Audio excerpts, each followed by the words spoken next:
कांग्रेस नेता चौधरी अनिल कुमार बोले, मोदी सरकार पेट्रोलियम उत्पादों की कीमतों में बेतहाशा वृद्धि करके आम लोगों की कमर तोड़ रही।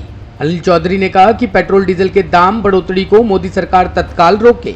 दिल्ली प्रदेश कांग्रेस कमेटी के अध्यक्ष चौधरी अनिल कुमार ने कहा कि आम लोगों की रातों की नींद हराम हो रही है, क्योंकि जब वे सुबह उठते हैं तो पेट्रोल और डीजल की कीमतें 80-90 पैसे बढ़ी हुई पाते हैं, क्योंकि मोदी सरकार 5 राज्यों के विधानसभा चुनाव समाप्त होने के बाद से पिछले 12-14 दिनों से लगातार पेट्रोल और डीजल की कीमतों में लगातार वृद्धि कर रही है। पड़पड़गंज जिला कांग्रेस कमेटी द्वारा आयोजित महंगाई मुक्त भारत आंदोलन में भाग लेने वाले भारी संख्या में कांग्रेस कार्यकर्ताओं और स्थानीय निवासियों को संबोधित करते हुए चौधरी अनिल कुमार ने कहा कि कोविड-19 महामारी से व्यथित और आर्थिक रूप से तबाह हुए गरीब और आम लोग जो नौकरियों और आजीविका के लिए रोजगार तलाश रहे हैं, वह अब अपने आप को बेसहारा महसूस कर रहे हैं, क्योंकि मोदी सरकार द्वारा नियमित रूप से ईंधन की कीमतों में वृद्धि करके, जिसमें रसोई गैस भी शामिल है, घरेलू बजट को अस्त व्यस्त कर दिया है। क्योंकि पेट्रोल और डीजल की कीमतों में लगातार वृद्धि के कारण अन्य रोजमर्रा की जरूरत सामानों की कीमतें भी बढ़ रही है। उन्होंने कहा कि एक सप्ताह के भीतर घर के खर्चे में प्रति परिवार कम से कम 1000 रुपए का इजाफा हुआ है। चौधरी अनिल कुमार ने कहा कि प्रधानमंत्री मोदी रोजगार देने में विफल रहे, लेकिन कम से कम उन्हें पेट्रोलियम उत्पादों की कीमतों को कम करके और उत्पाद शुल्क को कम करके कीमतों में वृद्धि की जांच करनी चाहिए।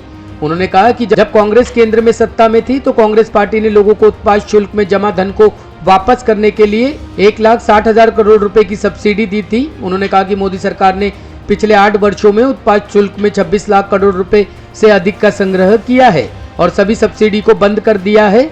चौधरी अनिल कुमार ने कहा कि एक भरा हुआ रसोई गैस सिलेंडर जिसकी कीमत 2014 में 450 रुपए थी, वो आज 950 रुपए का है, जो मोदी के विकास मॉडल के बारे में एक स्पष्ट तस्वीर देता है। उन्होंने कहा कि पिछले 8 वर्षों में जो विकास और प्रगति हुई है, वह केवल मोदी के साथियों, बड़े पूंजीपतियों और भाजपा नेताओं की हुई है, न कि संघर्षरत आम लोगों की। उन्होंने कहा कि आम लोगों की दुर्दशा का अंदाजा इस बात से लगाया जा सकता है कि 1 किलो नींबू अब 250 रुपए में बिक रहा है, जो कुछ दिनों पहले 25 रुपए प्रति किलो था, और खाना पकाने के लिए सरसों के तेल की एक बोतल की कीमत 200 रुपए है। इसमें क्या कहना चाहेंगे आप? देखिए, बहुत दुख की बात है, सरकार को इतना निर्दयी नहीं होना चाहिए। जनता परेशान है। 136-37 दिन के आराम फरमाने के बाद, चुनावी आराम फरमाने के बाद फिर से जो है रेट आसमान छू रहे हैं। पेट्रोल डीजल के रेट आज सैकड़ा पार हो चुका है। गैस सिलेंडर जो जिसमें खाना हम लोग पकाते हैं, आज उसका रेट 950 रुपये हो चुका है। सवाल ये है कि जो आज केंद्र में सरकार बैठी, भाजपा मोदी जी की सरकार, जो उनके नेता आरोप लगाते थे 2013-14 में कांग्रेस पे कि महंगाई से राहत दीजिए, आज वो नेता चुप क्यों है? कहाँ है स्मृति ईरानी और उनकी दूसरी नेतागण? आज केवल आप एसी का आनंद ले रहे हैं। गरीब के लिए सड़कों पर आइए ना, बैठिए हमारे साथ, पार्टी लाइन से ऊपर उठ करके बैठिए और इस महंगाई पर लगाम लगाने के लिए मोदी से सवाल पूछिए। हिम्मत है तो सवाल पूछ के दिखाइए। तो इस महंगाई के खिलाफ हम लोग धरने पर है, राहुल जी धरने पर है, कांग्रेस पार्टी धरने पर है। मांग एक है कि महंगाई कम करिए, ये व्यवसायीकरण बंद करिए, इनकम बंद करिए। जब ईंधन बढ़ता है तो उसका असर नीचे तेल, आटे, दाल तक पहुंचता है। आज एक खबर मैंने पढ़ी कि नींबू 250 रुपये किलो हो गया है। अंदाजा लगाइए कि महंगाई का जो आलम है वो क्या है इस देश के अंदर।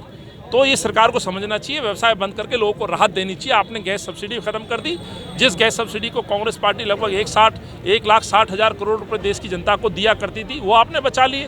उसके बावजूद आप लोगों पे कष्ट डाल रहे हैं, यही सबसे बड़ी बात है। एएनएन ब्यूरो के लिए दिल्ली से जगजीत सिंह की रिपोर्ट।